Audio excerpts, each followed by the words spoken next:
Mr. President, Excellencies, while global challenges and tensions are on the rise, we are unfortunately backtracking for multilateralism and global solutions. Unilateral actions affect not only countries, but first and foremost people. One cannot but refer today to the most severe challenge the European continent is facing in Ukraine. The military attacks clearly violate fundamental principles of international law and the United Nations Charter, mainly the principle of refraining from a threat or use of force, a principle which is blatantly and shamelessly disregarded from specific countries for some time now.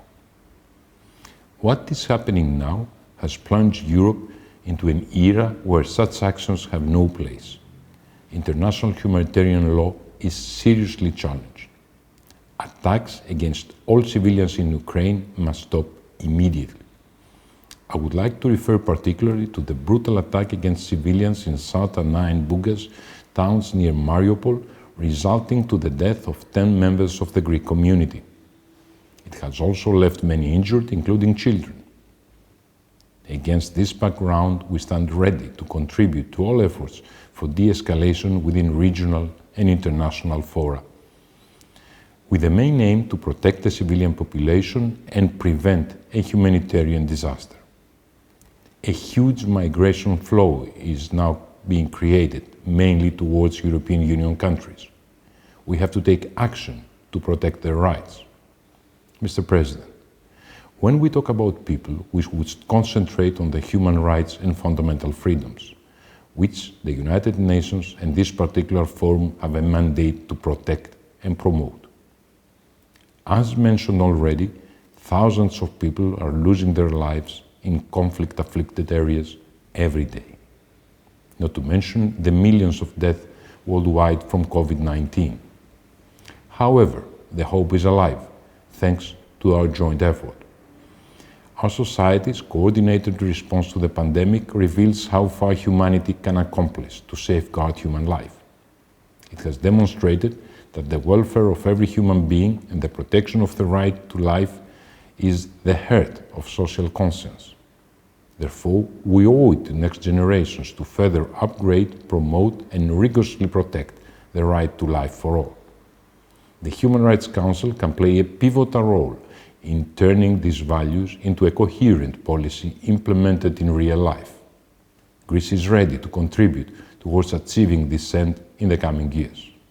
Greece has built peaceful coexistence and cooperation on the basis of protecting and promoting human rights and freedoms. This was evidenced by the outcome of Greece's third Universal Periodic Review held last November.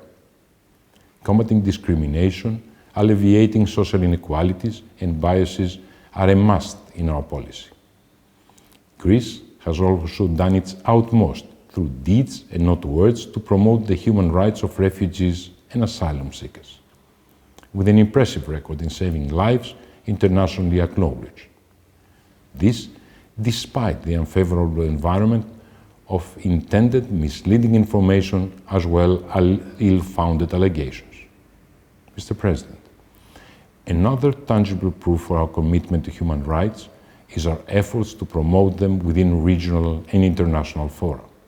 In this respect, Greece has actively contributed either as a penholder or as a member of a core group of countries in the resolutions on the safety of journalists and the issue of impunity, return or restitution of cultural property to the countries of origin, sports and the Olympic ideal, the right to work, cultural rights and the protection of cultural heritage. Greece, as has consistently done, will continue engaging with all partners on protecting and promoting human rights. We do all share, after all, one indisputable universal base: the United Nations Charter and the Universal Declaration of Human Rights.